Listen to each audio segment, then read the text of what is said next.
didn't have to do 24 hours notice. There is an emergency that exists, a flood on both our St. Joe River and the Coeur d'Alene River and its tributaries. There is injury, damage, and immediate financial loss. We're here to declare a state of emergency for Shoshone County.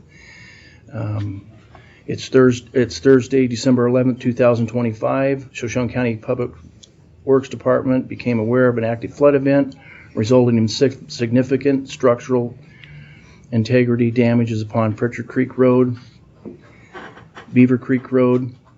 Waters have overtopped both roadways in locations which are partially blocked and no for travel.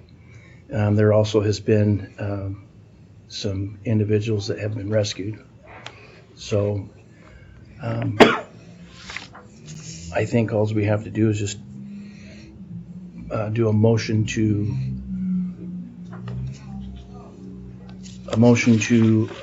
allow resolution 2025-65.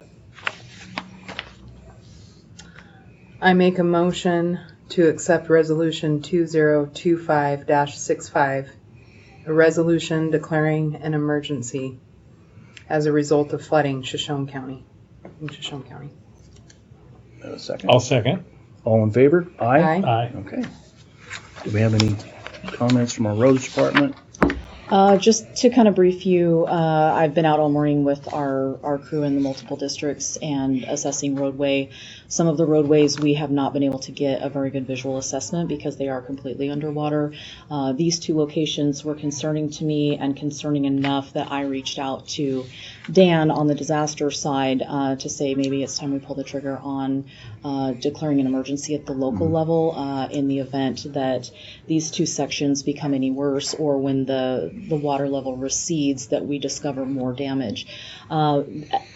Particular concerns at these two locations. We have one location on Beaver Creek Road where the channel on the side has completely undermined and eaten out the shoulder of the roadway. And while I was taking photos, and these photos came from 8:30 this morning, so I haven't been up there myself to assess that site.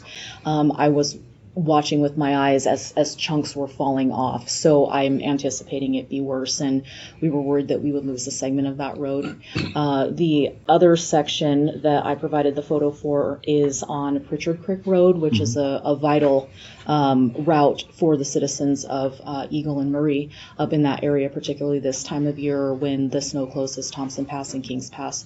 That one is a little more imperative, and we have thrown 90% of our workforce at that emergently as of about noon today to bring up dump truckloads of riprap just to try to get the water off, because it is eroded all the way up to the fog line on a section of that roadway. Okay.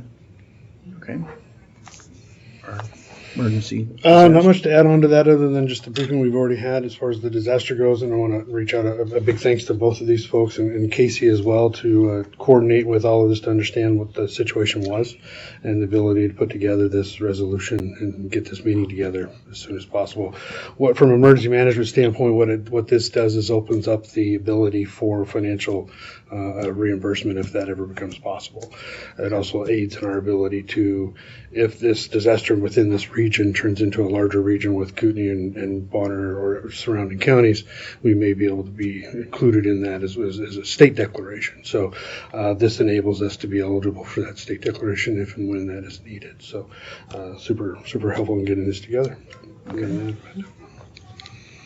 Any comments from our If department? the sheriff's office can you update us anything on what sheriff's offices have been doing as far as evacuations or?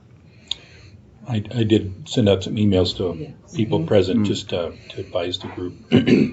Not a whole lot since then, outside of just our deputies have assisted with the active evacuation of the households that have had to leave. They have given us updates at even since 8:30. We've had at least one where the water was over the roadway at milepost 5.5, and the one where the Silver Valley Fire and Rescue actually activated their swift water rescue team and safely evacuated 3 people at milepost 9 on the Coeur d'Alene River Road. I don't know the details of that yet, but everybody was safe and everybody cleared from that scene. And then just trying to coordinate with our patrol people who are still out on the road, and then with everyone present here, just to try and keep everybody in the same loop. And from the sheriff's office, I also took the initiative to send out our mass notification, our public notification system of HyperReach to notify of the website from NOAA.